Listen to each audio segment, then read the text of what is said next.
you've always been doing deals, the deal maker. Mate, growing up, it's all I've ever done. Doing deals is an easy way to make money. Everyone's online at the minute looking about how to make money. A simple way to make money is buy and sell. Don't matter what it is. We've had Andrew Tate on, and you know, you're both from Luton. Following that meeting, Andrew actually contacted us. I've got a car I want to sell. That's the title for the video. Calvin buys Andrew Tate's car. Yeah, Bugatti. Yeah. Money is the byproduct of you achieving. I grew up with no money. Us as a family, we had no money, right? So for me, money was the vital thing. When we begun our journey in business, money's always been the absolute priority. It came first. We wanted to do anything, we would do anything that would generate us money.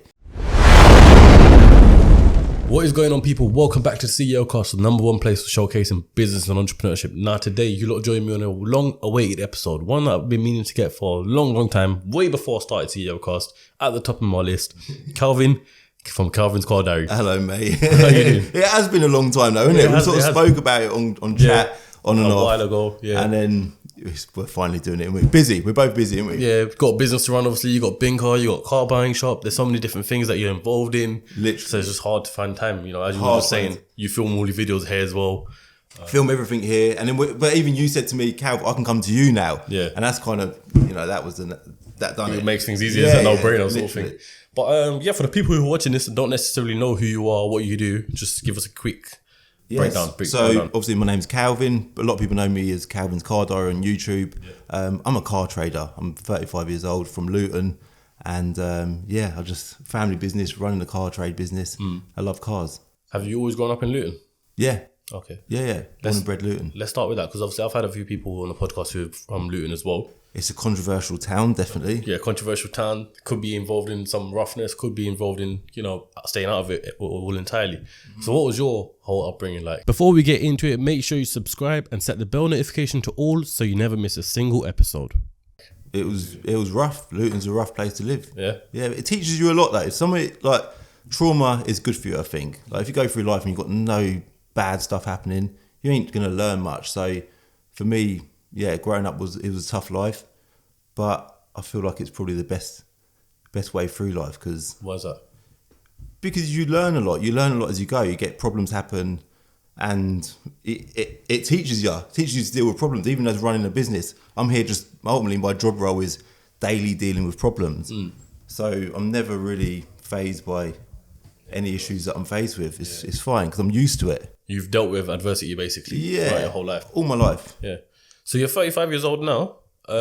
What is this first business you started, Binca? Nah. So where did it start? I suppose when I left school, I was in the building trade. Yeah. When did you leave school? I got kicked out of school early. Okay. I was a bit of a nuisance at school. I wasn't a bad kid. I just used to lark around. Yeah. I was actually one of 5 boys, at home. I've got 4 brothers. Parents separated, and there was more kids as well. So I was a bit of at home was mayhem. Yeah, it was crazy 5 at home. Boys. Yeah. Mum and dad split up, so mum was an only parent. So it was mum, 5 boys. Yeah, crazy. Then at school, naturally that sort of pattern repeats. And I wouldn't say I left school early. I got suspended a few times. Ended up getting kicked out of school. To be fair to the school, they really tried to work with me. They had this mentor suite within the school, Leland's High School in Luton, by the way, for anyone who's watching. And they worked with naughty kids, which was quite good. And they put me in a school in Luton Town Centre, which was a school designed for children who had been, had a bad time at school. And they sent all of the expelled kids to this school, which was actually quite good. We had the same sort of thing. It was good, yeah. So I was at another school in Luton that was filled up with lots of naughty kids. But it was brilliant. So I left school and... just a quick one. What was that school like then? Because obviously, as you said, people who get expelled, a lot of people are going there. And people get expelled for different reasons, whether they're getting into fights, whether they're not going to classes and stuff like that. So what was that school like? It's a good question. I think what was good about that school is these kids needed extra attention, right? In a normal school, when you're sat in a class and you're one of 30 kids, some kids, you kind of can't treat them all the same. Some kids need extra attention. It's simple as that. So these kids were now in an environment where they were getting extra attention. So although it was a laugh, it was a little bit out of control. Every now and then, one of the kids would act up. Yeah. But I think that even the schools probably would have found out or this particular school would have found out that these kids are actually learning more by working with them a little bit. And I find that even with staff, you know, everyone's different. Everyone's completely different. So you kind of work with people and you just get so much more out of people. So with me as a person, I'll tell you what I've done. It was like a computer course, right? I learned how to use a spreadsheet. And that's basic stuff. No, good skills though, isn't it? Good skill. Like, I didn't learn that at school, and then I went to this other school, and I learned that, and I use that daily now as a simple skill. Yeah, 100%. So yeah, for me, it was a good experience, definitely. Excel's a good tool when you do how to use spreadsheets and stuff like that. Obviously, I had done accounting and finance at uni, and the only way I'd say I had almost like a head start amongst anyone else was because in school, all they taught us was how to do Excel spreadsheets and stuff like that. There you go. Even now when I'm doing accounts and stuff, you just, you know, it's just, I think it's a good tool, skill for everyone to have. It's a good skill. It's crazy how important it is. Like for me, being a car trader, working with numbers every day, like it's actually, it's good. So yeah. So then from there, this episode is brought to you by Lord Timepieces. Now, if you've been watching Ceocast for a while, you would know that over the years, I've been wearing these Lord Timepiece watches. They offer some of the most comfortable, luxury and affordable watches that you can wear anywhere. I'd literally wear them when I'm going out and about, meeting VIPs or even going on holiday, or even when I'm working. So if you want to get yourself a nice luxury watch without breaking the bank, make sure you go to lordtimepieces.com and use the code Ceocast for 10% off plus free shipping. They've got a huge, vast collection of watches and I'm sure you'll come across one that suits you the most. So once again, go to lordtimepieces.com, use code Ceocast for 10% off plus free shipping. We all do love a bit of free shipping, don't we? From there, my first job when I left school, so I got 2 GCSEs. So when you're in, I think year 9, you do your options, and my options, you got to pick 9 lessons. Picked 9 lessons. Yeah. I ended up only doing 2 GCSEs, so I got kicked out of 7 of the 9. Why right? did you get, what, just because you're naughty? Just a bit of a class clown. Just didn't want to be there. It's not that I didn't fit in. I got on well with all the kids. I was quite I would say a light kid, you know. So which ones did you pick and which ones did you get kicked out of? Every other one apart from English and maths. I've done English and maths. Okay, those were the main ones though, isn't it? They were the main ones. So I got a C in English, a C in maths, a D in English. Yep. And of course, you know, there's this big fear, like, you ain't going to achieve nothing. You've got no GCSEs. But that was kind of never really how I ever felt. I always thought, I'm going to be all right. I used to like buy and sell BMXs, buy and sell whatever I could get my hands on. What, in your school life? In my school life. So for me, I earned money just doing deals. So you've always been, regardless of your educational life, you've always been doing deals, the deal maker. Mate, growing up, it's all I've ever done. Like even me and my brothers, obviously I mentioned a lot that I'm actually one of 9 children, but I grew up with my 4 brothers. We were all about doing deals. My dad, who I didn't really have loads to do with growing up, one thing I took from him, he's my manager now, he's on reception right now. He loves doing a deal, even now. He's a bit of a deal boy, he loves doing a deal, and I've learned that from him.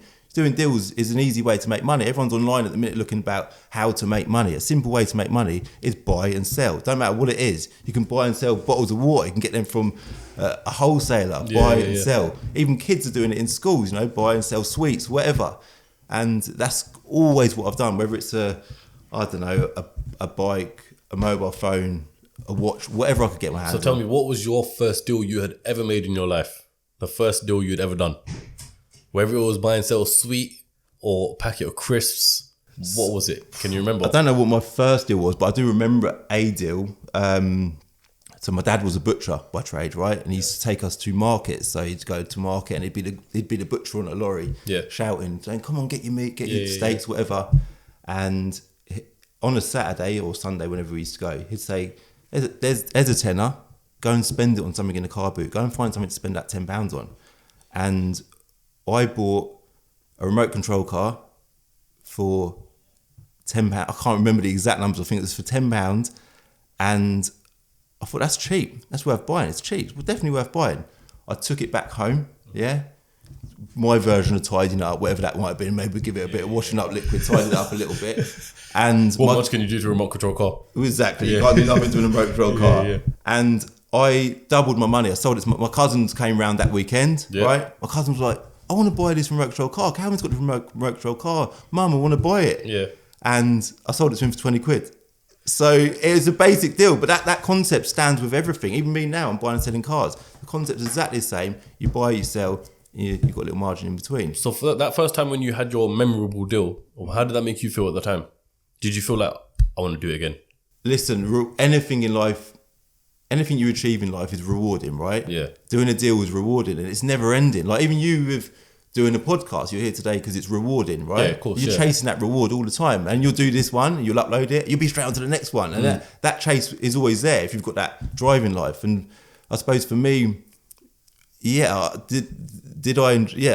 just always wanted to keep going. It ain't always about the margin. Sometimes it's just about the satisfaction of getting the job done, basically. Definitely. It's wicked, isn't it? It's 100%, wicked. It's a great way to earn money as well. It's just, I was, like I said, I've done a podcast with Chrono yesterday, a good friend of mine, Watch Dealer.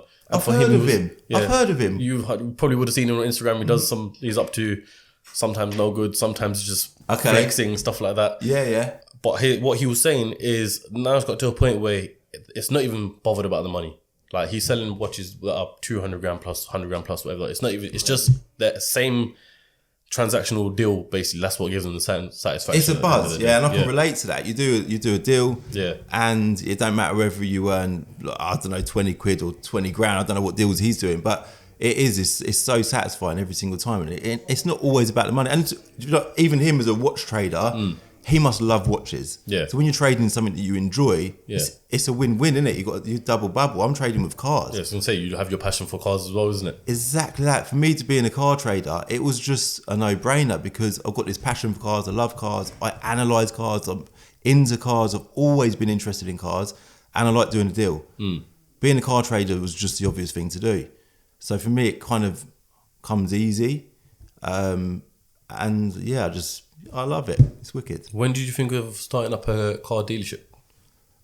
It was funny. So even friends at school say, I had a friend recently from school say to me, who was it? It's Calvin. I remember you saying to me, who was it? I can't even bloody remember now. But I remember you. What was this recent when he said it? Recently. It was a friend that I hadn't seen for a long time, and he said to me, Calvin, I remember when you was younger, when you was at school, you wanted to be a car trader. Yeah. I don't know where that would have came from. There's a local car dealership my brother Leon actually used to wash cars from, so maybe it was partly inspired by that. But where it actually started for us, I suppose, the first car I ever bought and sold was an Astra GTE before I passed my test.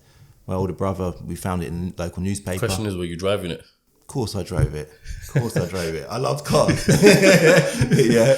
And I had an older brother with a driving license that looked like me. So it's easy, naturally that's what you do, don't you? Not promoting that at all, obviously. It's not going to work nowadays, people. No, it's not. You're not going to get away with that now. But back in the day, I suppose things were a bit less controlled, weren't they? Yeah. So yeah, we'd always bought and sold cars, and then I think eventually we set up a hand car wash. So I was in the building trade. My brother Leon, who's my business partner, he was an estate agent. It was, I think, 2009. We hit a recession. So straight away, property just fell out of bed. It was terrible. So him being an estate agent, me being a builder, well, it was just rubbish. So we set up a hand car wash. At the time, car washes were like, there was the odd one about. We like cleaning cars. I like cleaning cars now. It's quite satisfying. I quite enjoy cleaning a car. So yeah, it was just the obvious thing. Back in the day, we'd go to the local pub and go in the pub, offer to wash people's cars for them. Gives a £5, I'll wash your car. You stay in the pub, I'll go out in the car park, clean your car. Yeah, it's just an easy way. Guaranteed, lots of people have done it. It's a common thing with young lads. Go out, earn money. Easy way of doing it is wash cars. So we set up I guess that whole thing's transpired into the way people do mobile detailing nowadays. Exactly that. Yeah. It's just a glorified version of what we were doing as kids, isn't it? Yeah. It's just evolved and stuff like that. Yeah. Revolutionised. So we set up a hand car wash. It weren't great, I'll be honest. It weren't busy. It didn't do amazingly well. But I think one thing that we always tell ourselves and we say to everyone is, do what's available to you. Like if that's available and it's keeping you busy, it's bringing in a bit of money, then work at it. And that's exactly what we've done. And even within our times there, so me and my brother used to get up every day, set up the car wash. And if it was quiet, we'd think, well, what can we do with our time? So I used to, we got some leaflets made up for the car wash. On the back of the leaflet, we put, we can come and clean your windows. And we used to go and post it. Car windows or? No, house windows. Okay, so we go delivering leaflets. I had a van. I had a transit van at the time, which for me was like, I talked about this a lot in videos. It was my lifeline. I love my transit van. And we had a van, we had a car wash, and we had a bit of time on our side, right? So we used to go posting leaflets, we'll wash your windows. So whilst I was at the car wash, if it was quiet, people would ring and say, "Oh, are you the local window cleaner?" Yeah. I'd be like, "Yeah, I can come and do it." My brother would hold the car wash. I'd go out and clean windows because it was available. And that's the point, you know, you're working with what you've got available to you. It ain't the next best idea, but it's going to bring in a bit of extra money in at the end of the week. Yeah, of course, 100%. So we started doing that. Then I had a customer one day come down, and I was washing his van, and he sat over the side, and he was on his laptop or something, I can't remember, with a notebook, I can't remember. He was sat there. I said, "Mate, what do you do for a living?" And he goes, "Oh, me and my family got a locksmith business." So Why did you ask him what he does for a living? because what was it about him that was intriguing to make you think, all right, what does he do? he was a man in a van, which I suppose I was, and he sat. I suppose that's the first question you ask anyone. So when you're in conversation, vital question is, what do you do for a living? Yeah. Because that's going to open a door. It don't matter who you meet, you want to know what they do for a living, yeah? Mm-hmm. This guy, first question, what do you do for a living? He works for a locksmith company. His family got a locksmith company. And I said, "Is it good? How do you get on with it?" "Yeah, it's really good." I said, "What do you mean locksmithing? What do you do?" He said, "Well, we do like emergency call out. So it's 24/7. And we've got locksmiths that work for us. And it's a call out fee. We call them out 24 round the clock, yeah?" I thought, that sounds all right. Sounds like a bit of me. I said, "How can I be a locksmith?" He said, "Well, you do a course. I can tell you what course to go to and do the course. And you can come work for us if you want. But it's flexible, self-employed. Come and go as you please. Yep. You just let us know when you're a bit like a taxi driver. You clock on when you want, clock off when you want," which worked for me. Again, making the most of what was available to me. It was better than cleaning windows because it brought in more money, but it was very similar to cleaning windows. How so? Because it's a call out job. Yeah. I was just me in my van. I'd leave my brother to wash the cars. Yep. I'd head out and do locksmith jobs instead. Rather than bringing back a tenner, I'd bring back maybe £100. I can imagine it being quicker than cleaning windows as well, or no? Quicker in the sense that the job's quicker, but not quicker in the sense that I was travelling all over. Like I'd go to South London, to So you're Northampton, moving out of Luton and everything. all over the place. Yeah. I'd get lucky if I got a job in Luton, but generally I was just on the road a lot, which put my brother under a lot of strain. But we're all about supporting each other 100%, and he was just there. "I got the car wash, Calv. You go and do the locksmith jobs." We share money as well, so we're constantly just working with each other. Put it in the same bucket. Put it in the same pot, and it just works so well. And then, again, going back to working with what's available to you, something we also done was we'd buy the odd car off a customer. So customers used to come to the car wash, and they'd get the car cleaned, and then you see them photographing the car in the car park. So you'd be like, "What are you doing with your car? How come you're photographing it?" "Oh, I'm sticking it on Auto Trader." "All right, how much do you want for it?" "Well, I was going to advertise it for £1,200. But you know what? If I can get 800 quid for it, I'm happy. Yeah. So we'd be like, "Well, yeah, we'll buy it." So they're happy with that. It's convenient. Cash sale done now, yeah? Yeah, there and then. There and then. So you'd buy it for £800. We'd then put it back in, give it a full valet, get it MOT'd, park it next to the car wash for sale for 1,500 quid. With a sign in the window. So we're then still at work, at our car wash, car's parked up for sale, it owes us $850 now, it's got an MOT. Yeah. Someone will come along and buy it. So you're then maximising on your day. Exactly, yeah. It's very The simple. things around you are maximising that as well. Exactly that. You're just doing as much as you can. So I'd be out on the road doing locksmith jobs. My brother would be cleaning cars. We then employed a couple of lads to help us wash cars. Yeah. We was buying the odd car here and there. We started cleaning cars for car traders. So they'd be like, "Right, boys, I've got 30 cars here, or I've had a busy weekend, got a few cars coming. Can you clean them all?" So we'd rotate. They'll be doing a whole batch load then. We were doing loads. We were doing loads of cars for... How much were you charging per car wash at the time, if you don't mind me asking? Back then it was £5 outside, £5 inside, £10 in and out. But we'd charge 30 quid for a full valet, which nowadays is like not a lot of money for a full valet. It would take most of a day to do a proper job. But it was a good amount of money. 30 quid is 30 quid, isn't it? So then as we started working with car traders, they'd be like, "Boys, do you want to come at the auction with us? Or I'm picking up 4 cars from the auction. Can you come up with me, drive some back and take them to the car wash and clean them?" Yep. So then we'd always been at the auction, going back to my dad. Like my dad always bought and sold the odd car. He lived in Marsh Farm in Luton. Okay, yeah, cool. And, you know, he'd just buy a car from the auction. We'd go to the auction with him, loved it. It's a good insight as well. He's got to the auction with him. He'd buy a car, bring it back, put it on the side of the road, he'd sell it, and you'd see him earning money. So we always knew that it was quite available. And, we just started buying the odd car from the auction, bringing them back, cleaning them up, and the car business sort of evolved from there. So how old, or what year would have this been now? By this point? I would say so I'm 35 now. I would say I was about 20. Okay, so this is still very young then. I was really young. So then what we done was we took on a little showroom in Margate, which is a village near St Albans, and we thought, we know what to do. We need to do this full time. By this point, I can't remember what happened. We hadn't really built up any money. My brother had a Golf VR6. I had a transit van.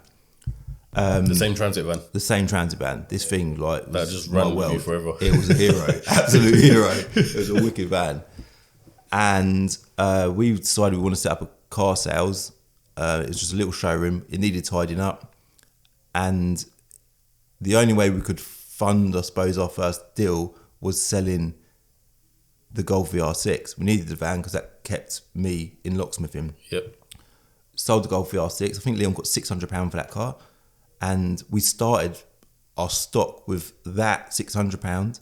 Afterwards, tidied up the showroom, got it prepared for taking on customers. And we started doing sale returns. So we'd sell cars for people. Yep. So you'd come to me with your M4. Calvin, I want 40 grand for my M4. Sell it. 40 grand. I'll do that right now, you know. I thought I'd use an exaggerated number in it to make you feel good. Whatever your car's worth. So on the assumption it's worth 40 grand. And I'd stick it up for 42. I'd get a deal done, and have the profit. And we built up stock doing that. It was hard. We didn't have nothing. We put everything into the business. Even now, we put everything back into everything. We invest in every penny we earn, we reinvest. We don't have no money. We just reinvest everything. And we've done it then, and that's kind of conditioned us to keep going with it. Continuing to just reinvest, grow the business, whether it's this business or any other business we're doing. We're just constantly trying to grow what we're doing. So in what way were you growing it then and reinvesting in it? Because obviously if you're doing sale or return, you're not actually physically buying the stock, am I right? You're right. So then where are you putting the money in the business then? So going back to the scenario with your M4, I return you 40 grand. I've just had £2,000 out of it. Yeah. Well, I've got £2,000 now to spend on my own stock. A lot of that would go towards bills. To start with, it's very difficult. But before you know it, you've started off with nearly 100% of your stock as sale returns. You've faded that right out to now, over a period of time, might have been a couple of years, the majority of your stock is now your own. Yeah. Because you've reinvested all of your money. And you just bought cars over the period of time. It's so much better buying cars. I'd rather just buy your car off you.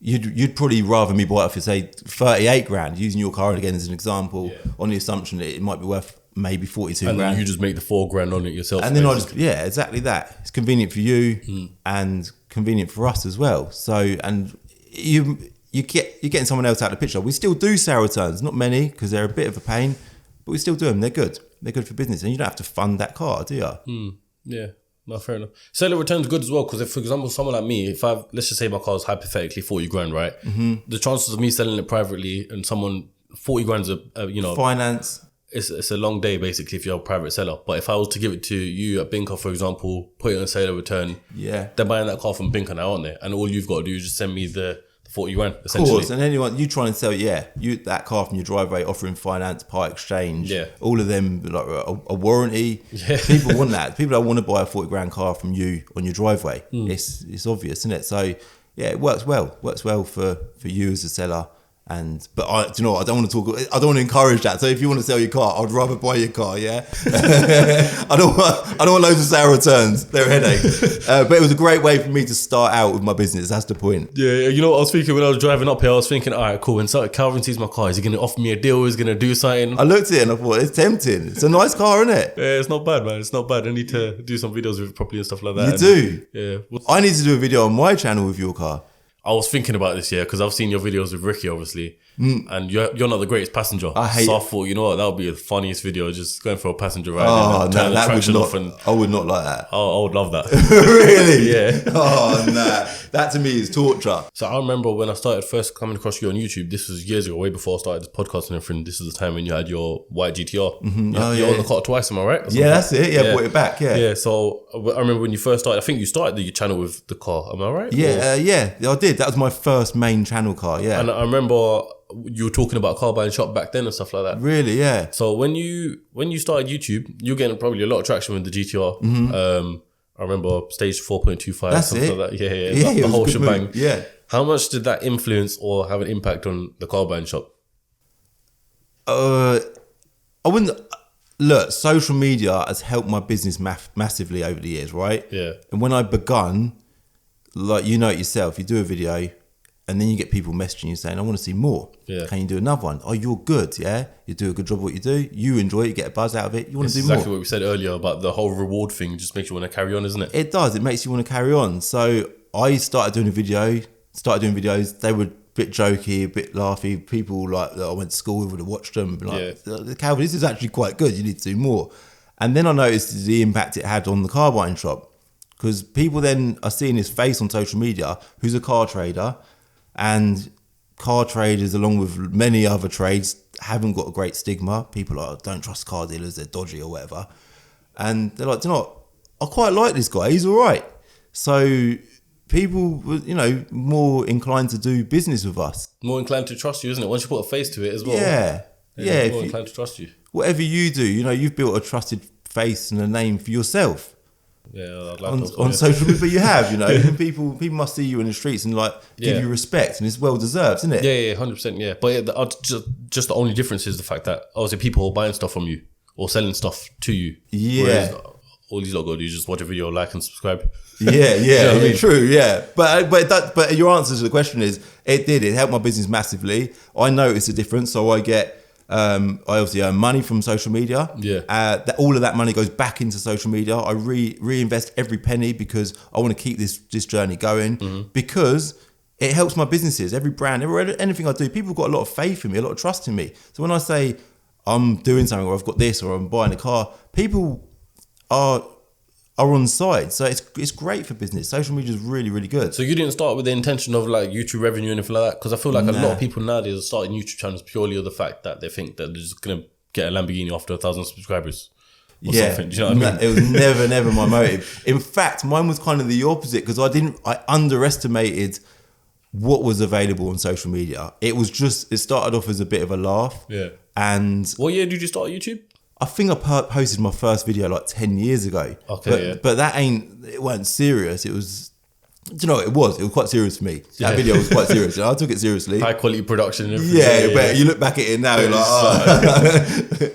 But then I started seeing people that were YouTubers starting to do regular content and like vlogging. Casey Neistat, he was a great example. Yeah. He was brilliant, wasn't he? And I used to watch his guy, and he's like doing daily videos. Daily vlogs, isn't it? Getting 1 million views like every single vlog back then. Every single one, yeah. And his videos were great.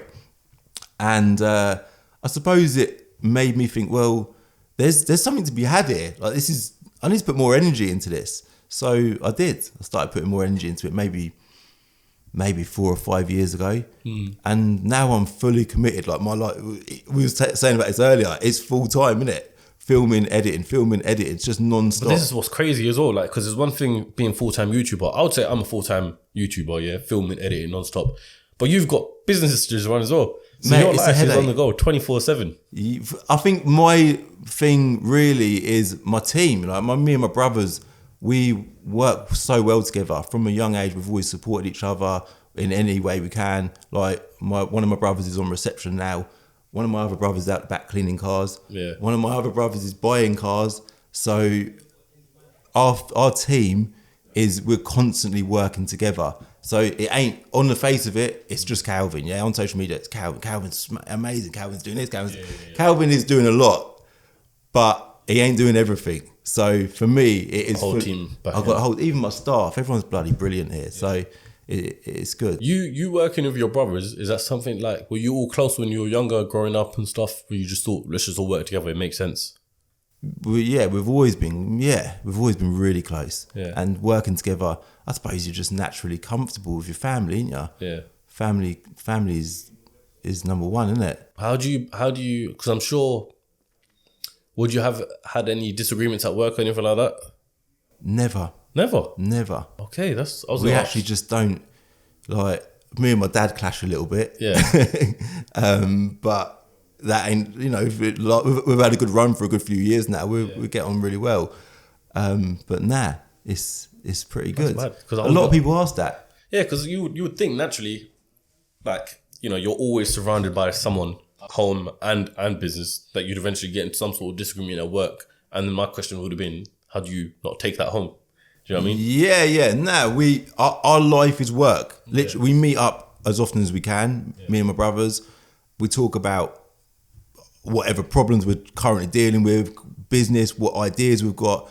Our whole life is business. When we speak, we don't speak about personal stuff. There's nothing really, not as personal as in, we ain't interested in drama, anything negative. We want to move forward. That's our priority all the time. So for us, it's just our life. We're constantly working together about how we can keep moving forward.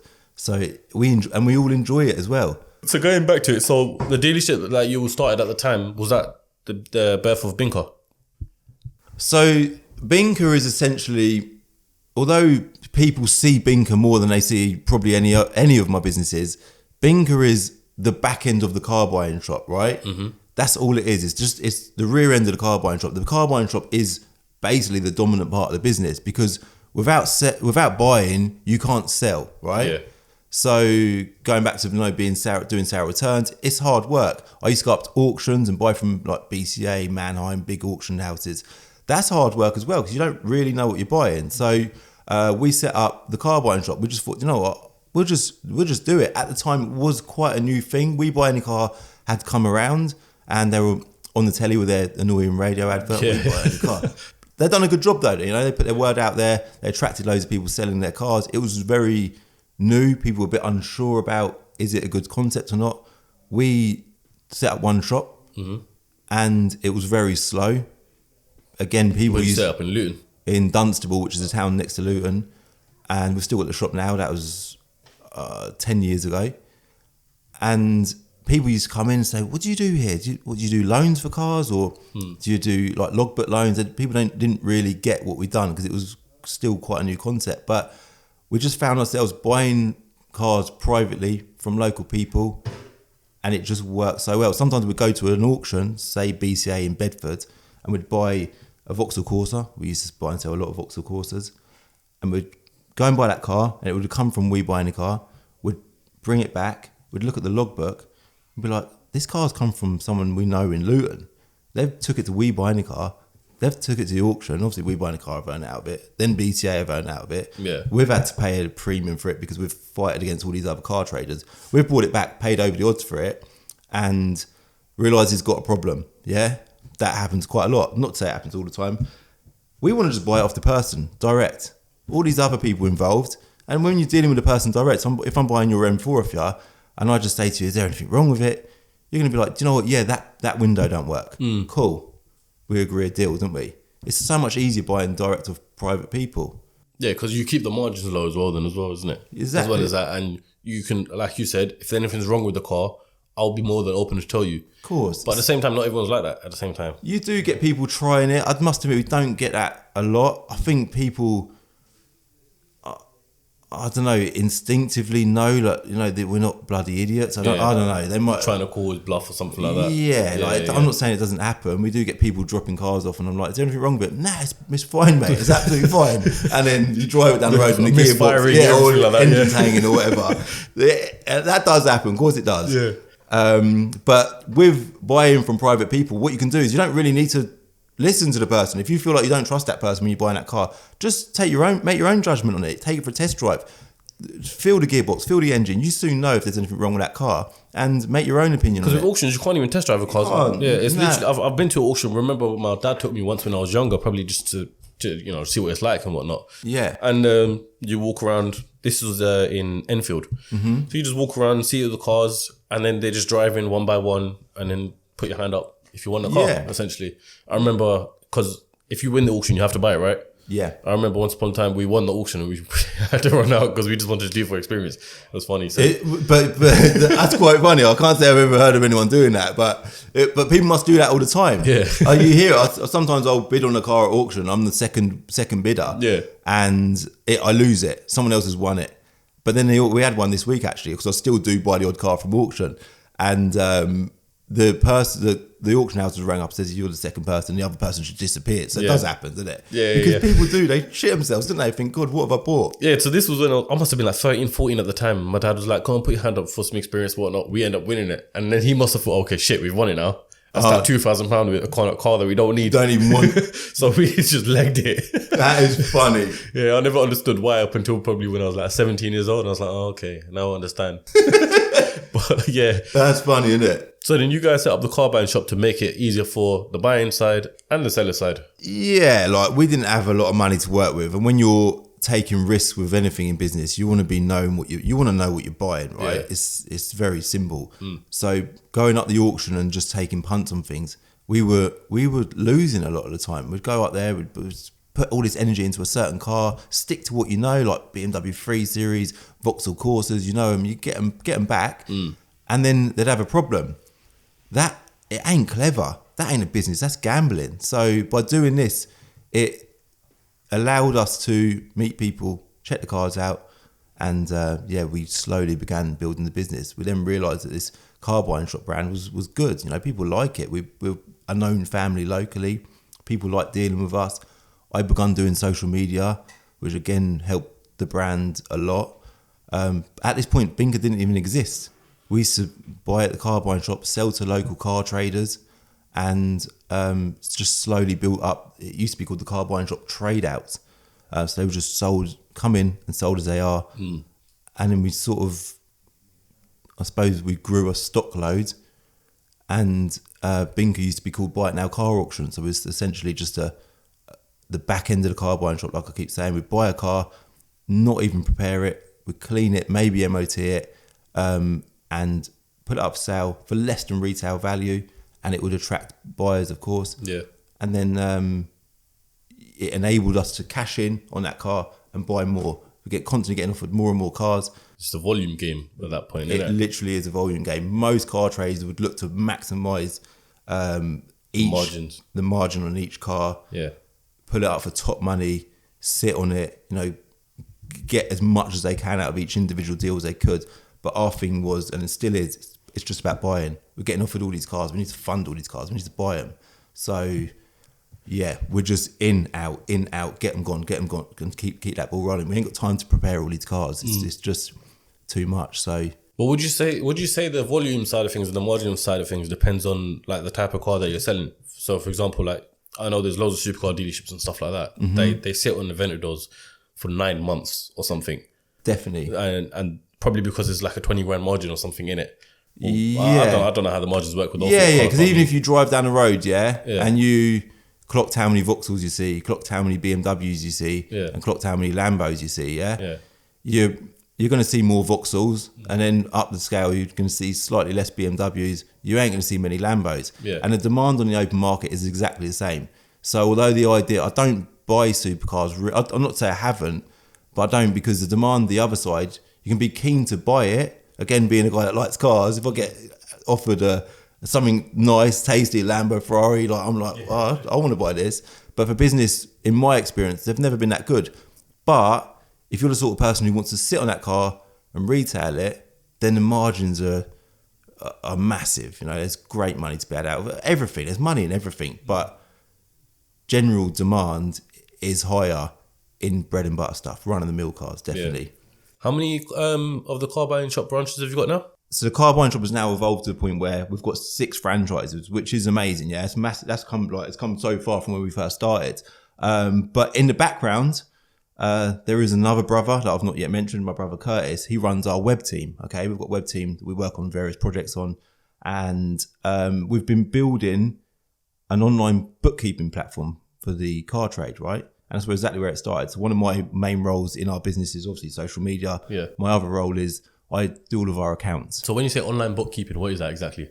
So just managing the stock, the sales of the stock, purchases, cars in and out, what you're spending money on, repairs and stuff like that. Yeah. I used to do it all pen and paper, and it was a lot of work. What, literally writing down what cars? Right. Well, spreadsheets. So we said about spreadsheets. I do it all on a spreadsheet, and the invoices were handwritten. All of our invoices were handwritten. We didn't have an online platform to do all the invoicing. Yeah. So we built our own. We began building our own. There isn't anything in the car trade, really, anything decent that exists designed for the car market. So we began building our own.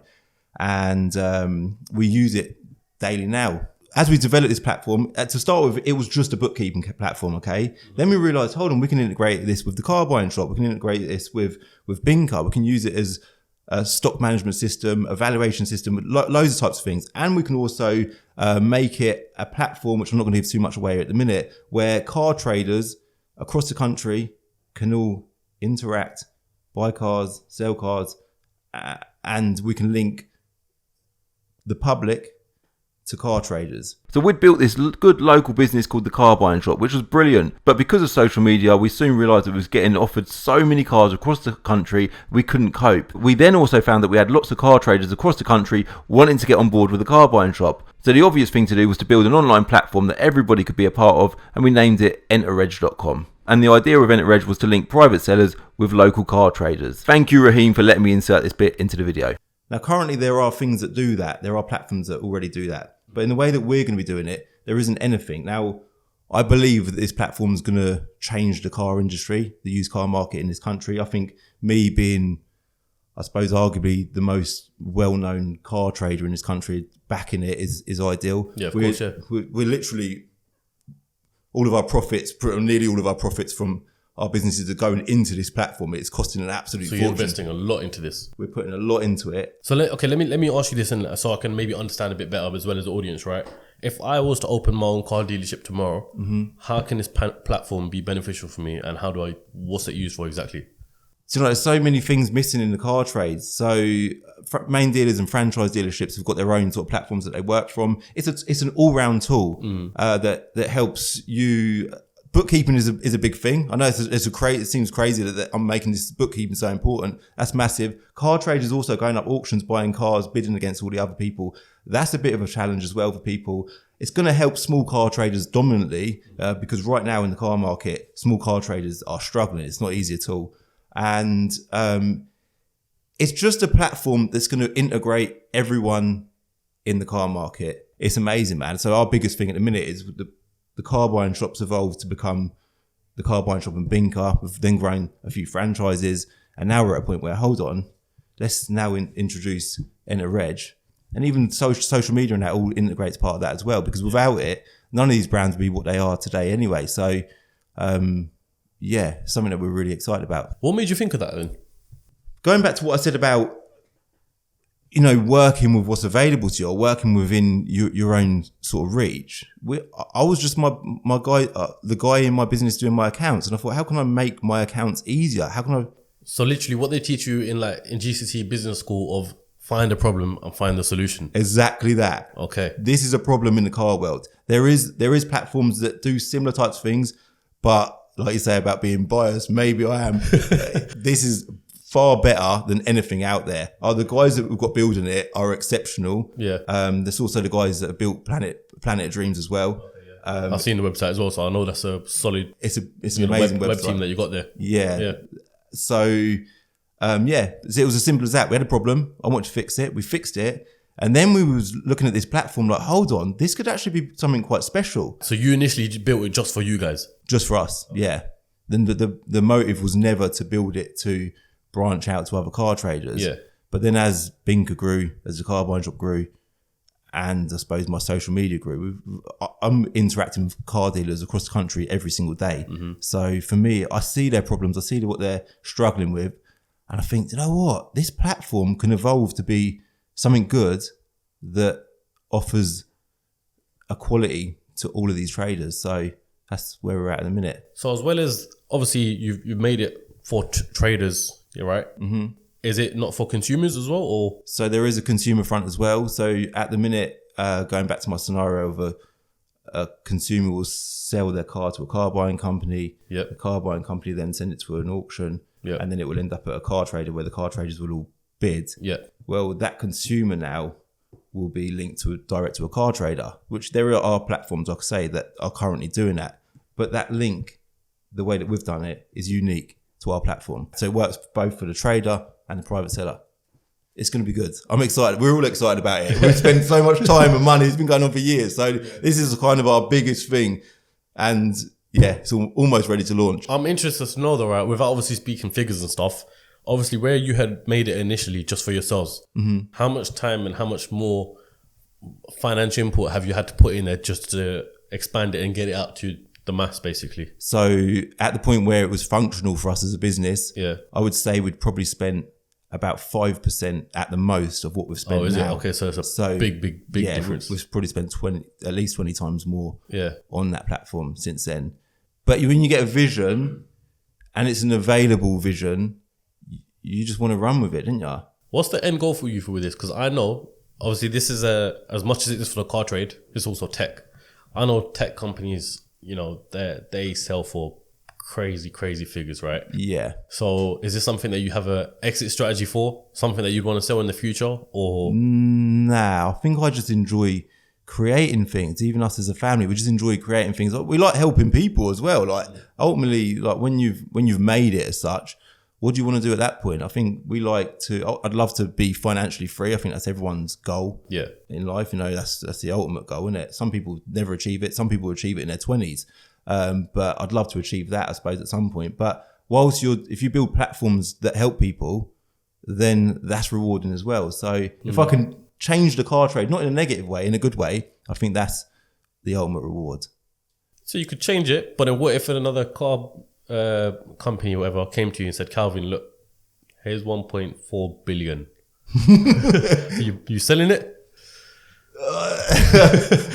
We'll see at the time. I'll see it at the time. I put me in that frame of mind when my business is flying or the platform's flying, it's growing. It might be another, like Zuckerberg, for example. You know, he refused that whole period of time. He enjoyed the growth, didn't he? He enjoyed the journey. Of course. And I expect that I will as well. But right now in time, my focus is, I don't want to sell that platform. I don't want to. It's something that we've put a lot of energy into. Like, we're car traders ourselves. There's no better people to build a car trading platform than car traders. We're passionate about the car trade. We love cars. We're interacting with car traders ourselves every day. So for us, we get the market probably better than most people in the country. So it's not like I could build it. I have nothing to do like with car trading. I don't know anything. I don't even know where to start with apart from buying a car. I know how to do that, but everything else that goes on with it, I can't do that. Only you guys can do that. And if you was a tech company, if you was the best tech company going, you still need to be a car trader, I think. Yeah, you still have to have experience and know what the problem is in the first place. Exactly that. Yeah.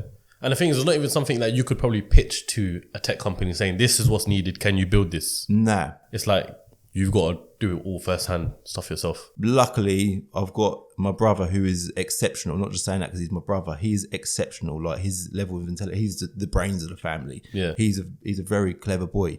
And his ability is second to none. And his finish quality is second to none. So without that, you know, it wouldn't be happening. But we've got that within the family, so we're doing it. Is there something that runs in the water in Luton or something where, you know, brotherhood, unite, working together is a thing? Because obviously we've had Andrew Tate on. Yeah. And, you know, you're both from Luton. Yeah. He works with his brother. He's an advocate of saying work with brothers, you know, all that sort of stuff. And, you know, you and your brothers are full on team as well. So I don't know, because a lot of people say that to me. But people say to me, like, how do you get on with your brothers? How, like, you know, do you fall out and stuff like that? You said it yourself. And I don't know. I think for me, it was just important to us. Our parents always encouraged us to be close. We've always looked out for each other. So maybe, I don't know, is it a Luton thing? Possibly. So you're roughly around the same age as Tate, right? Yeah. Did you ever see him growing up or anything? Yeah. So I've actually met him a couple of times. We was never mates. We grew up in the same area. He went to, I think, Lee Manor High School, and I went to Leland's, which is local. And they're actually schools quite right next to each other. And I've had a couple of, I've met him. I got invited to a meeting. I don't know why I was invited to this meeting, but he used to sell TV advertising. Yep. And I got invited to a meeting in a pub garden, and it was just a casual meeting. And I met him there, and it was a friend of mine that wanted TV advertising, and he was very, very professional.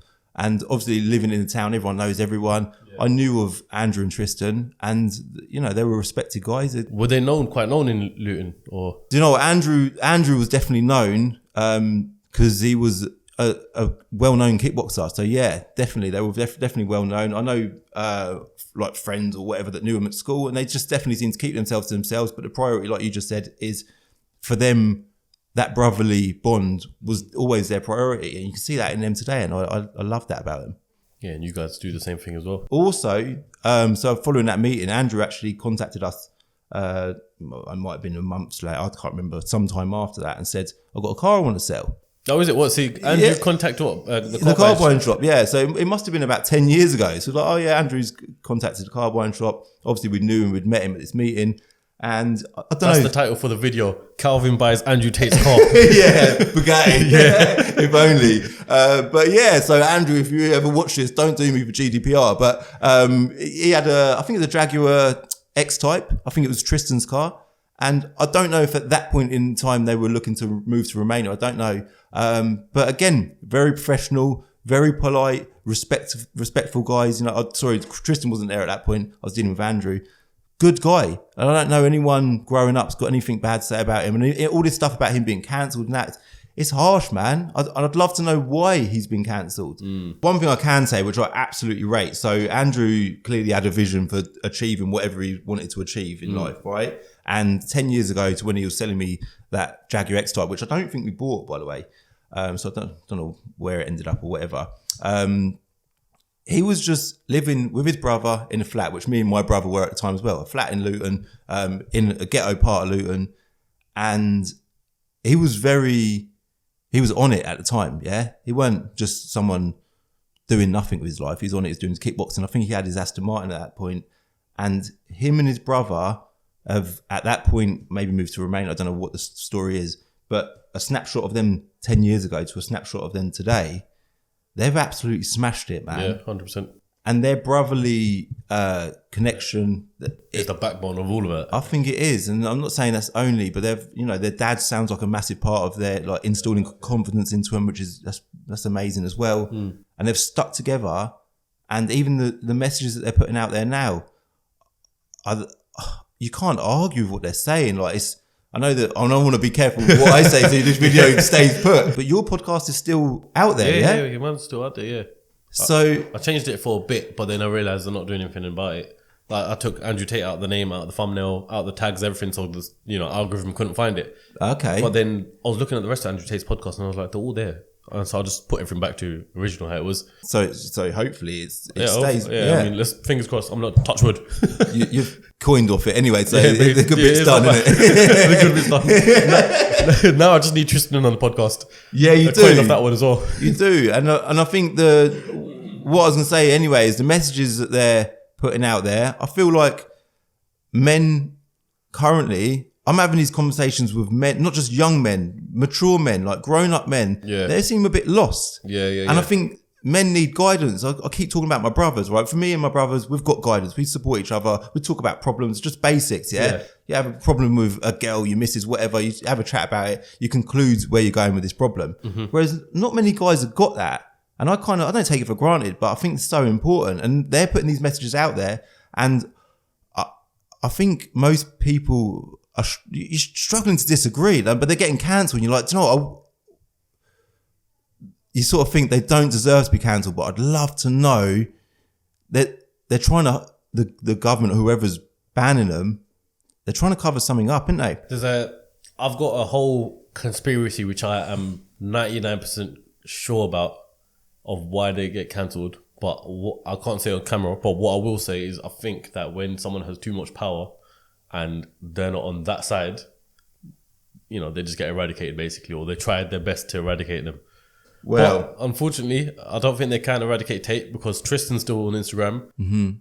There's an Instagram account called Morpheus Resist. Yeah, I'll put it on screen right now. It's not Andrew Tate, but it reminds me a lot of Andrew Tate. Okay.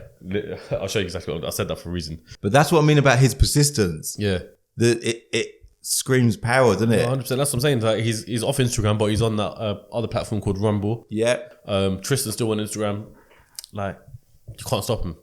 Nah. Yeah. And I think what they're promoting, I mean, no one could sit anywhere and say they agree with 100% of anyone's words, but they talk a lot of bloody sense. Yeah, I mean, like I said to Tate on the podcast as well, what he says, 90% of it, not the rest of the 10%, motivates me a lot. Like, yeah, same. It makes you get up off your ass, get to work. Yeah. Do this, do that, do what you got to do to survive, essentially. And you know what? I think one of the reasons why he's done so well is because what he talks about, so many people can relate to it. Yeah. It's such a relatable subject. It's real facts that people are too scared to say. It is. And it's quite basic, really, isn't it? Yeah, basic. Get in the gym, work hard. Things are tough, but get with it. Pick yourself up and move on. It's all basics, but I think people just need telling.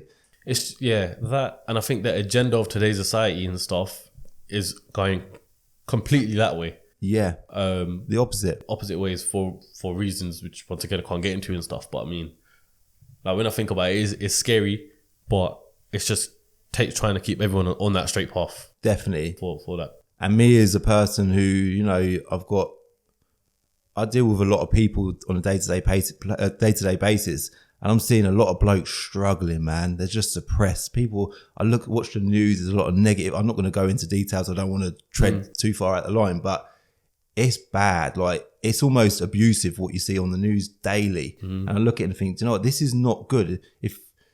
If your friend, if one of your good friends was running the news, giving you good advice daily, he wouldn't be posting the stuff that they post on the news. And I think we could go in. There's so much to be said for all of this, isn't there? But I think one thing I would say that if I was to say, there's one thing I would say about Andrew Tate as an individual that I think everyone should take from him. Something that he does a great job of is promoting being himself, and a lot of people admire that, and he deserves to be admired that because it's brilliant. The one of the biggest things that dictates our future, your future, my future, everyone's future is firstly what we want, and secondly what we're doing about what we want. And Andrew, back when he was in his flat 10 years ago, he knew what he wanted and he'd done something about it. And even now, his game plan's perhaps changed a little bit. He's probably still, whatever. But he is doing exactly what he wants. He's sticking to how he feels and he's just going for it. And I think if anyone can take anything from what he's doing, is that. If you feel like you want to do something, bloody go for it. You can't stop a man with a plan. You can't. Essentially. And you shouldn't be able to either. No. I think... Unless Meta takes your account down. But even then, he's still like, that's fine. I'll go somewhere else. Yeah.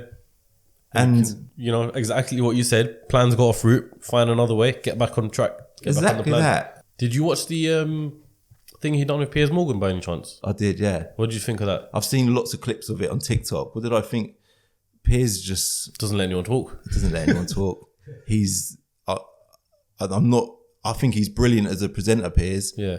But as a person, I don't know if I personally rate him. But that. Yeah, I watched that and I was like, you know what? Poor Andrew can't even get a single word in. Whenever Piers has asked him a question and he's trying to answer it, Piers just interrupts him there and then again. So but if anything, if your motive was to make Andrew look bad in that interview, you actually made him look amazing. Yeah. Like he's sitting there like trying to get a word in and he can't. What's it with the patience and the the composure he had throughout that interview? Brilliant. Yeah, brilliant. Top professional. Notch. Yeah. Shout out Top G. Have you always had that positive mindset? I think going back to what I said earlier, the answer to that is definitely, I would say no. I've definitely been through some funny patches in my mind, in my life. But what I said earlier was about trauma. When you have problems, you can be like, oh, do you know what? I've had enough. I give up, man. This is hard. Or even you can flip your mindset and be like, do you know what, there's a problem. Let's look for a solution and let's look to move forward. And I think I've learned, I suppose as you get older, you've got to keep moving forward. You've got to. Oh, what else are you here for? What's the point in chilling? What's the point in letting problems defeat you? It's just a waste of bloody time. I want to keep moving forward. I want to keep achieving and just keep doing good things. So have I had this mindset forever? Was I born with it? Definitely not. You adapt, you learn. And I think for me, because I've got my brothers and we're constantly encouraging each other, we're learning together, which is quite lucky. So I've had some times in my life where I've been through negative points, shall we say, right? But speaking for myself, when you're in that time, you don't always see the light at the end of the tunnel. You don't see the positive around the corner, right? So how did you see yourself out of it? How did you manage to switch it to be positive? How did I switch it to be positive? That's a good question. I would probably say support from my brothers. Yeah. I don't want that to be the answer. I should be sitting here saying I've got a wonderful answer to that. It's a podcast. You could dive as deep as you want into this answer. No. But I think, I tell myself, Yeah. even like, I'm human, yeah? I wake up in the morning sometimes and I think, I feel tired. I feel like I can't be bothered or whatever, yeah? Or I feel I had a rubbish day yesterday or whatever, yeah? We all do that. It happens, right? But you've just got, it's like a gym session. Life for me is just one big gym session. I just want to keep pushing myself to do more all the time. And I know whilst I'm doing more, I feel satisfied and I feel good. And when I stop doing that, I feel depressed. I know I'm in touch with my gut feeling, right? I want to know, I tell, if I'm feeling something, I tell myself how I'm feeling. If I'm sitting still and I'm not achieving, and I'm feeling down, well, obviously I'm going to be feeling down, yeah? You've got to be stupid. If you're not doing nothing, if you're laying in bed in the morning watching Jeremy Kyle or whatever on telly, whatever it is, yeah. You're going to be feeling rubbish, right? And I think whilst you're achieving, you're going to be feeling good. And I've learned that I need to keep on it, keep achieving, keep moving forward. And yeah, I suppose... As you see results, you get reward, you get... what's that thing? Dopamine. That's the one. Dopamine. I wasn't good at science. And it ain't just me, it's same for everyone, isn't it? Yeah, We all want to achieve, yeah? And I don't know, I think it's good. Don't matter, and achievement ain't always about money. That's something I always like to say as well. Some people say it's all about money. Even me in my situation now, am I fully driven by money? I don't want nothing. Like material items I don't care about. I don't actually want a Lamborghini. I don't want a mansion. I don't want big holidays. I don't care about going to Dubai or staying in the best hotel. I don't care about none of that. I don't want any of that yet, okay? Because going back to what I said about the end goal for, I would say most people is financial freedom, right? When I get that, I'll perhaps start enjoying myself. Maybe. I don't know if I will. Who knows? Obviously, I want lots of nice things. Obviously, I want a mansion. I want a bloody supercar. But we just talked about that Range Rover at the front. He was like, oh, that's a nice car, Cal. What are you doing with that? Is it if you bought it for yourself? I'd love that to be my new daily driver. But I've got to sell it. I've got to keep moving forward. And until I'm in a position where I've achieved, I suppose, financial freedom, then maybe I will start to do them things. But for now, I just want what I need, not what I want. So then I'd ask you the question, what do you work for then? That's such a difficult question. Have you asked a lot of people that question? No, but I'm thinking about it now and I'm asking What do I work for? I think financial freedom is definitely something that I want to achieve. But I enjoy being productive. I enjoy working. But I do value my time so much. So I want to be able to do what I want to do every day. Mm-hmm. At the minute, my motive is obtaining financial freedom. But if I was in a position now where I had streamloads of cash coming in every day, would what I'm doing on a daily basis change? Definitely would. But what's my goal? I don't know. Do you think the Calvin 15, 20 years ago would look at the Calvin today and be like, he's living life, he's financially free? I think I'd be amazed. I think I'd be like, well done. Yeah. But I do also think the Calvin in 20 years from now will look back and be like, I know you're doing today what you want to do, but in 20 years' time, my today will be very different. So I think it would change.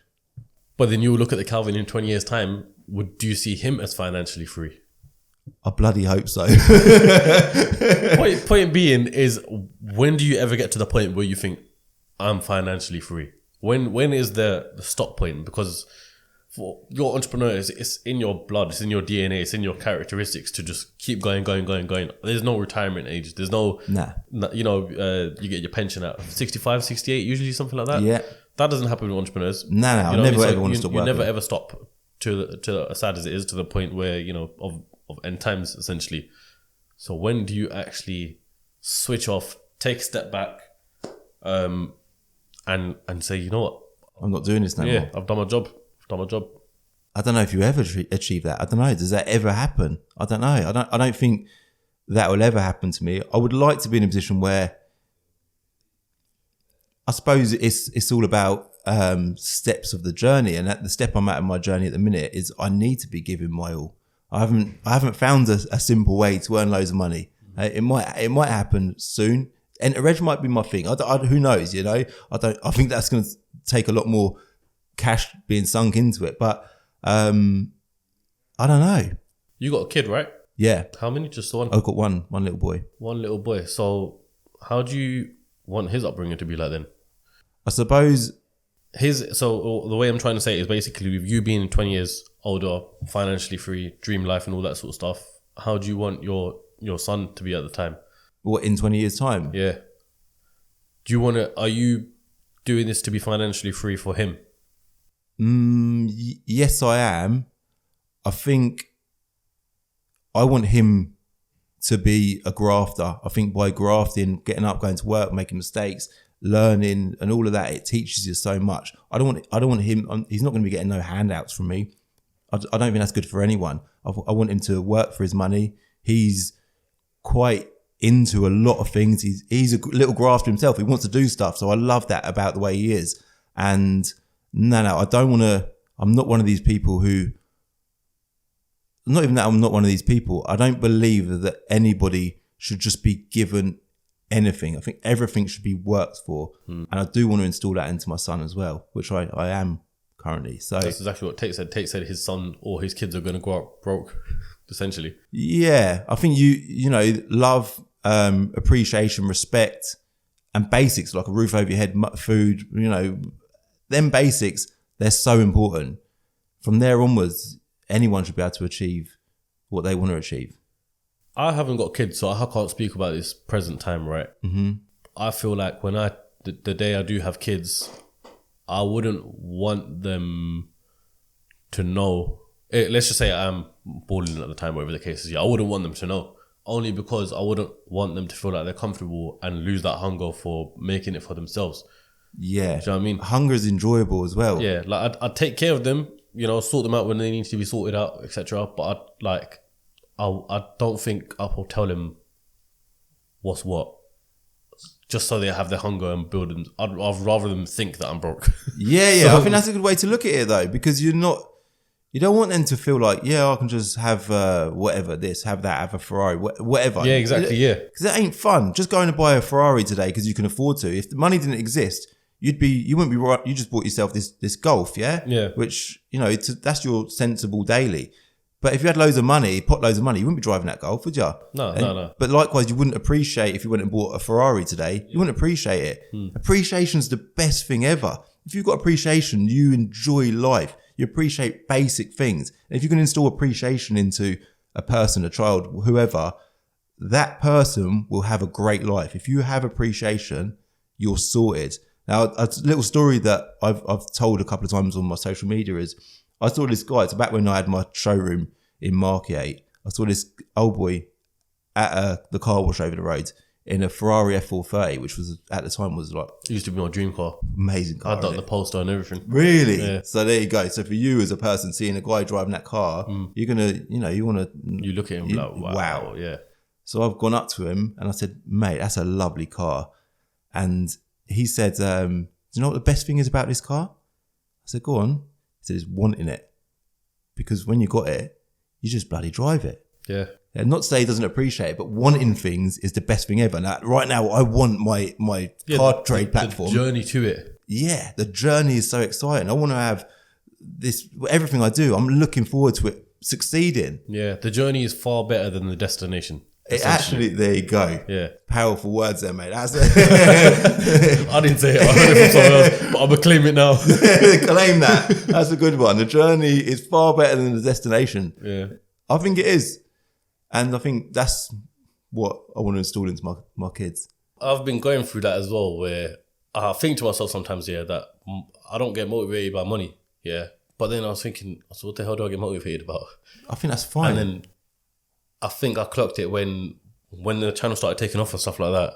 You get a reward from, it feels good when you get a video that does X amount of views more than thing, or you get a YouTube ranking, let's just say videos 1 out of 10, for example. You know, that feels you good. Get that. Yeah, that feels good. Yeah, that feels good. That feels better than getting £100 or something earned or whatever the case is. Like, and then I clocked, okay, so it's probably just, for me in my case, just always trying to exceed what you done last time. Yeah. And just trying to keep building. Not necessarily anything like money or anything like that monetary. It's just trying to outdo yourself with what you've done before. Better your last achievement. Exactly. That's it. Yeah. And surely that's everyone's motive, isn't it? Whatever that is.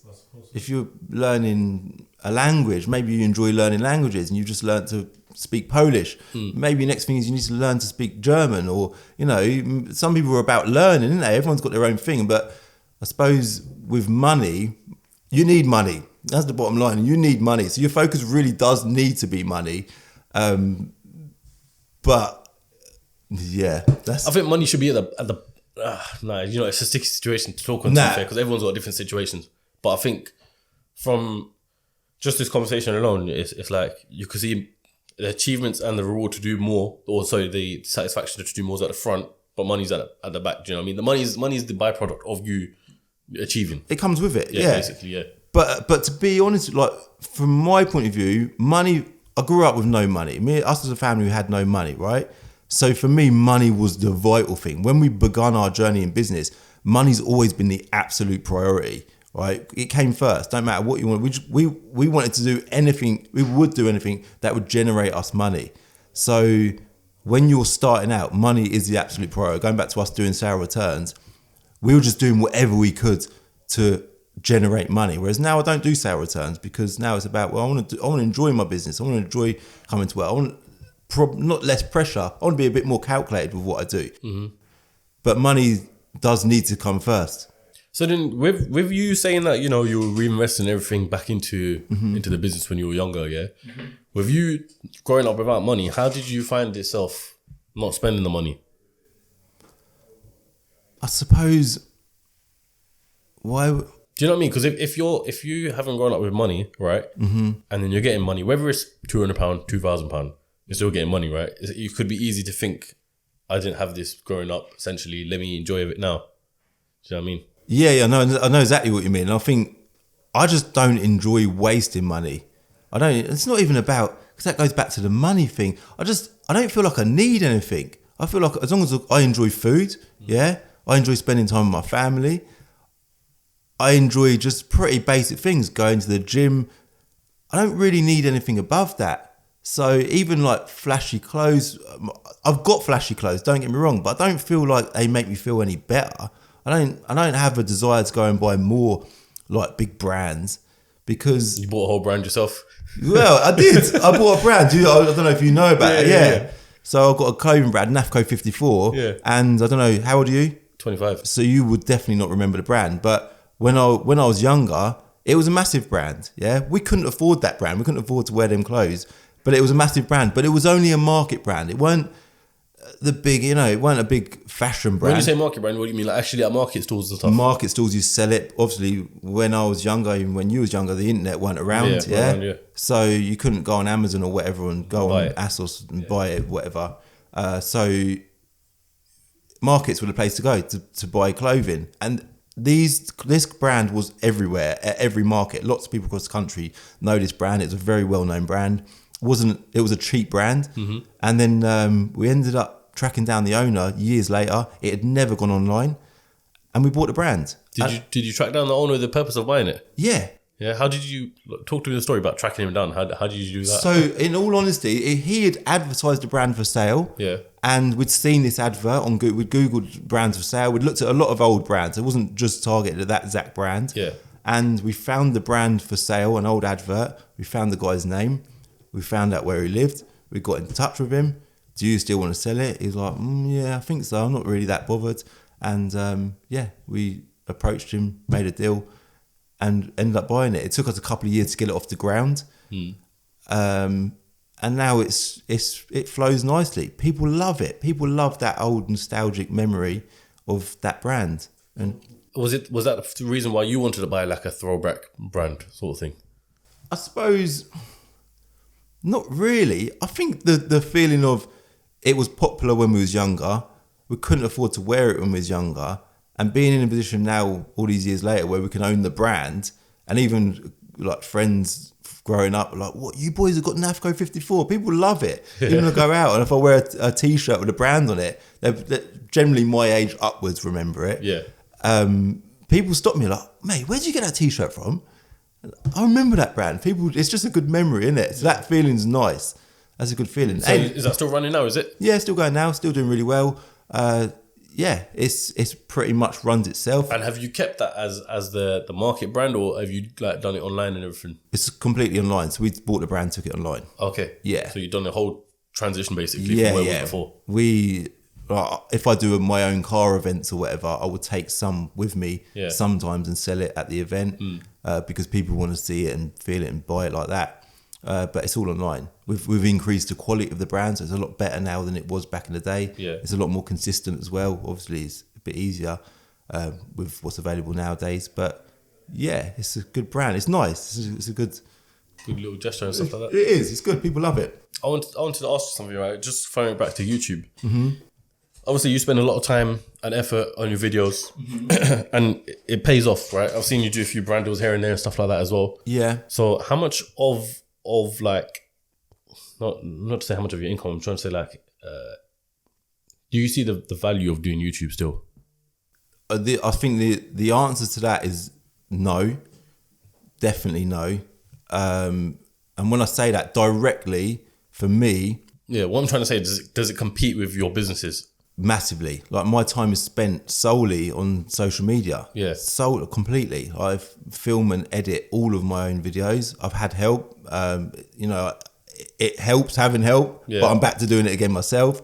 I enjoy it. I'm quite a creative person. I like creating things. But the direct financial rewards that I get from YouTube isn't worth it. I'm much better off spending my time buying and selling cars. Definitely, without a doubt. But what YouTube does for me and for us as a family is it gives all of our businesses customers. So there's no direct money. In fact, I do Planet of Dreams, which you probably know about. I generate money for all the money that's generated from my YouTube ad revenue and Planet of Dreams all goes into one pot. And I reinvest all of it. I buy cars. I give my subscribers a chance to win stuff for free. Yeah. And people are winning stuff for free all the time. Cars, gadgets, whatever. So how does Planet of Dreams work? Because from my understanding, the competitions are free, right? It's free to enter. So then where are you earning from that to put the money into buy? So I do a Dreamcatcher subscription, which is £9.99 a month. It's a little bit of input from people. It's an optional thing. You can enter once for free or 10 times if you're a Dreamcatcher. Okay. And you get 10 entries automatically to every single competition across the website. Okay, makes sense. You're obviously more likely to win if you're a Dreamcatcher. And that just goes in the pot and it gives me the chance to buy more stuff. For content, ultimately, although I've got loads of cars around me, I want people to be engaging with the cars that they're viewing. Yeah. And by doing this, they get a feel for it, they're getting into it. They could be the owner of that car. Yeah. Ultimately, someone watching that video for free as well is going to be winning that car. Yeah, and potentially for free. What car you got there now? I just bought an E46 M3. That's just been uploaded. I've got a video going live tonight on that, funny enough. I'm going to enter for that one. Enter for free. Yeah. You got it, haven't you? You got to enter for free. You're a subscriber. Get on board. No, I need to be fair. So then, how comes you set up a Planet of Dreams then? Because you know what it is, there's quite a lot of competition platforms. Even like your good friend Ricky got one, LLF Games, right? Mm-hmm. So how comes you wanted to set one up? I set one up a long time ago, right? I done one competition, literally a raffle on my Golf R, and it went really well. Was that the Arthur's Golf? Arthur's Golf. Yeah. I thought the obvious thing to do is just raffle it off, and I did it, and it went really well. But I sort of thought, how could I make this platform available to everybody? So the tickets at the time were like 25 quid each. Some people were like, I'd love to buy a ticket, but I haven't got £25. So I then got the idea of, I want to make a platform where there's a best of both. That people can subscribe to this platform for a minimal amount of money, or you can enter for free if you like. But it's important that you're a supporter of my social media. Yeah.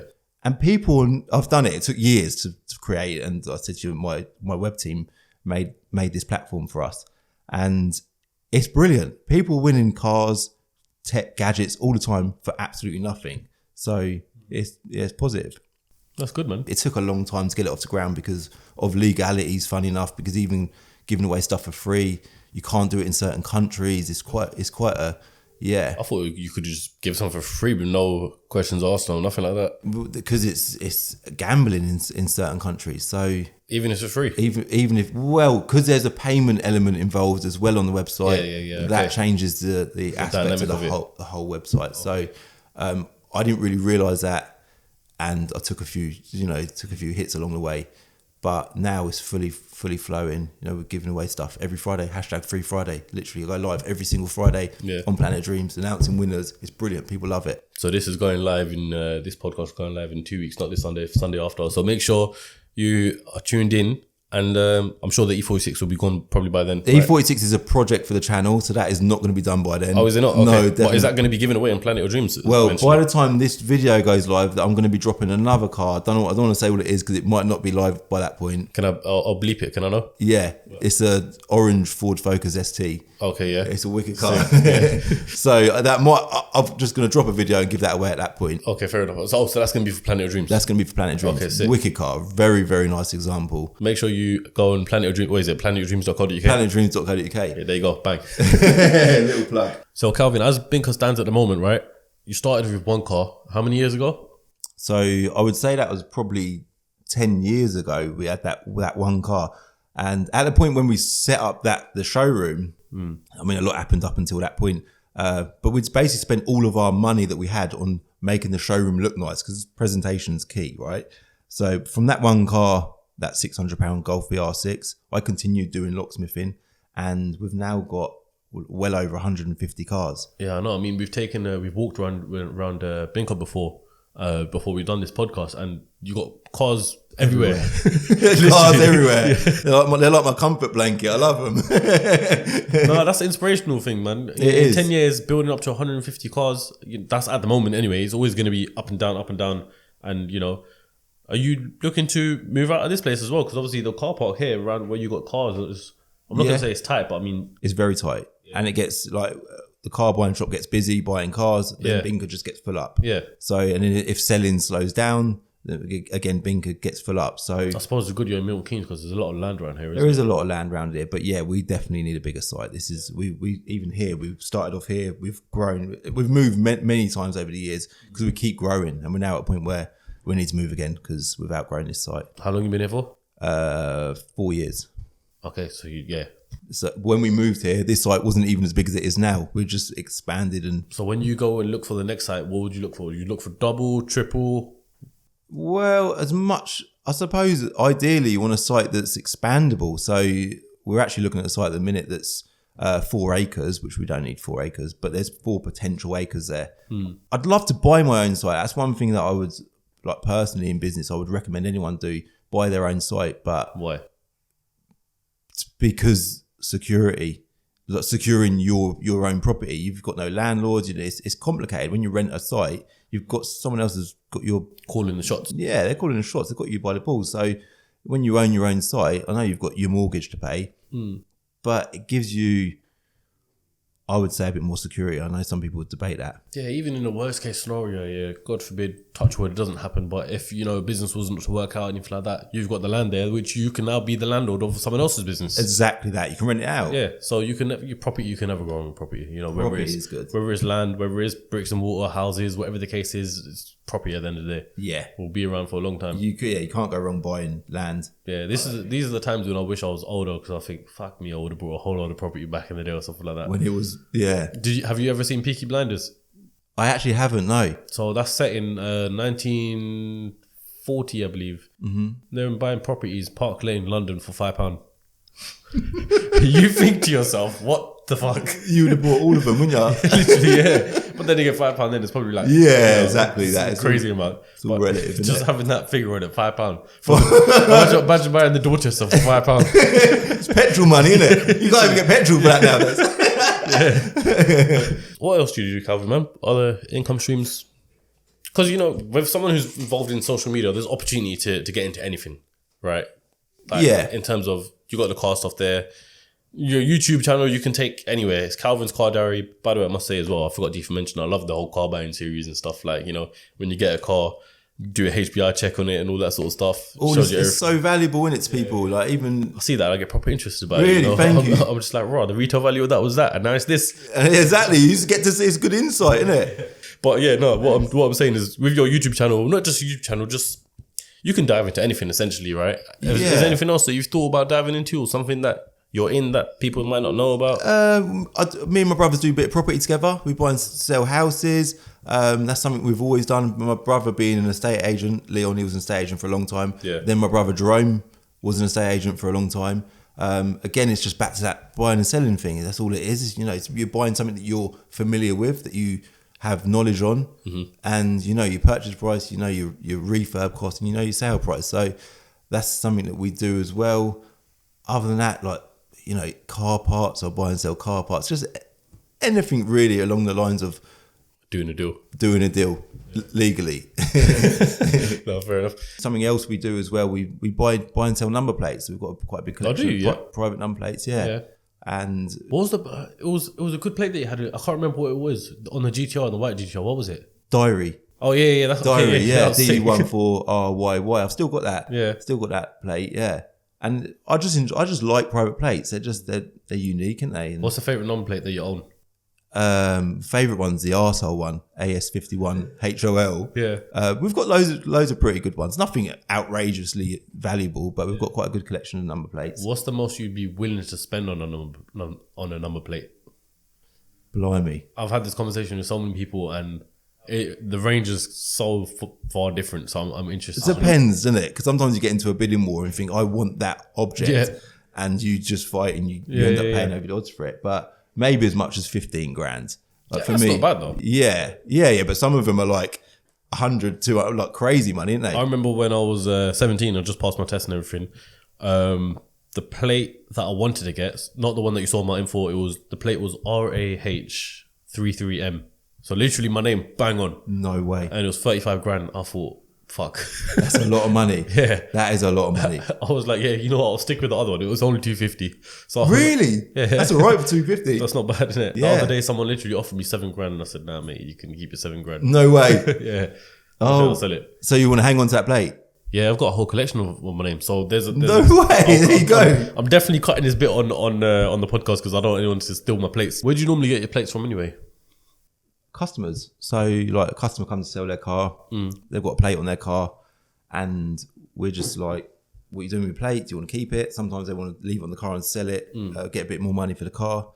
Sometimes people retain them. A lot of them just come off bits of stock. But the funny thing with plates is they don't sell like cars do. They don't sell fast. And I think I don't know if watches are like that as well. I've sold, like, don't get me wrong, I've sold a few watches over the years, but I'm not really too into watch trading. But the plate market is a very slow market. So it's not something that I think you could make a business. Well, you could. Of course you can. There's money in bloody everything. Reg Transfers is a prime example of that. The guy that owns that is one of the richest people I know. But the amount of plates that we've got, they sell very slowly. So would I want it to be my full-time business? No, but they're nice investments. You just mentioned watches there, and I think this is a perfect point to transition to today's sponsor of Low Timepieces. So if you want to get a nice luxury affordable watch, Calvin, look no further than really Low Timepieces. Amazing. Yeah, that was a good transition. Is it really? So they've sponsored this video? Yeah. Let me have a look at that watch. They've done the whole month essentially. Oh wow. So literally.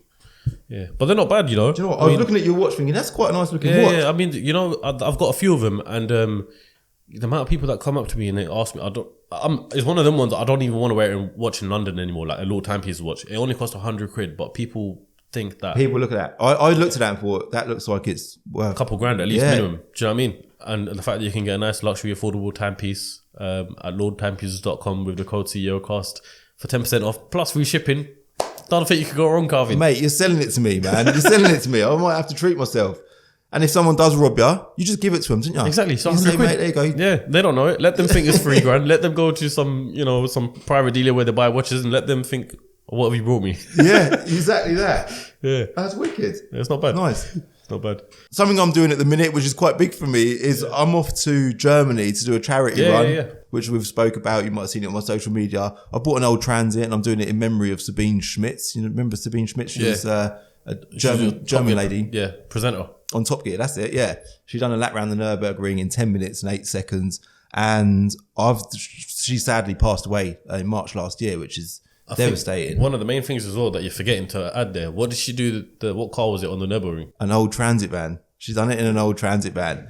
And my journey, like, I'm not joking, a transit van is one of the most vital parts of my journey. When I talked earlier about doing locksmithing, you know, doing window cleaning, as long as I had that transit van, we were okay. We had troubles with the car washes, again, renting from landlords. We was getting issues with our landlords, but we always we owned this van, yeah? I think we paid about £1,400 plus VAT for it from BCA in Blackbush. And that van was so important to our journey. When I saw Sabine Schmitz do that lap around the Nürburgring on Top Gear, it was about 15 years ago. She was defending the transit, about 40 years of the transit. It just proved how good the transit was. And for me, at that point, that was when I owned the van. So when she passed away, it was massive sadness throughout the whole car scene. And I got invited to go to the Nürburgring, and I thought, I know exactly what I'm going to do. I'm going to do this trip in memory of her in an old transit, and we're going to do a fundraiser for Macmillan. So, do you know what, if I could link the fundraiser of course, in the description below, that'd be amazing. Of course. And I'm going off this weekend. Is the fundraiser going to be able to continue after you're back from Germany and stuff? It will, yeah. So I'm going to leave it running. I don't know how long I'm able to do that for, but because obviously by the time this podcast comes out, you'll be back in the UK, I'm assuming already. I will be, yeah.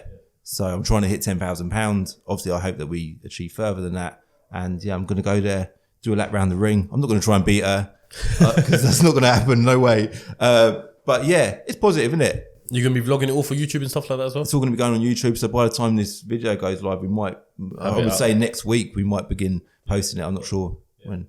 I was going to have to work it all out. But that's an amazing thing. Do you think that's like relatable going, you know, from you having your transit? I mean, they say half of Britain runs off the back of a transit essentially, right? Exactly, you know that. So yeah. Is it relatable where you thought, I'm going to do this because transit was such a big part of my life as well? Yeah, there was many reasons. Even Top Gear as a show, like, that's a massive influence on me. I suppose even yourself, you know, you grew up watching cars on telly every Tuesday night. It's just it was such a good show. And so the mixture of Top Gear, Sabine Schmitz being a lady as well, like, she was an amazing driver on this track. She grew up in Germany near the track. My dad is German as well. So for me, it's German, Top Gear, so many different transit, so many factors. Yeah. And cancer as well, like, it's just such a horrible thing. It's happening. 100%. I don't wish cancer upon anyone. It's a crazy one.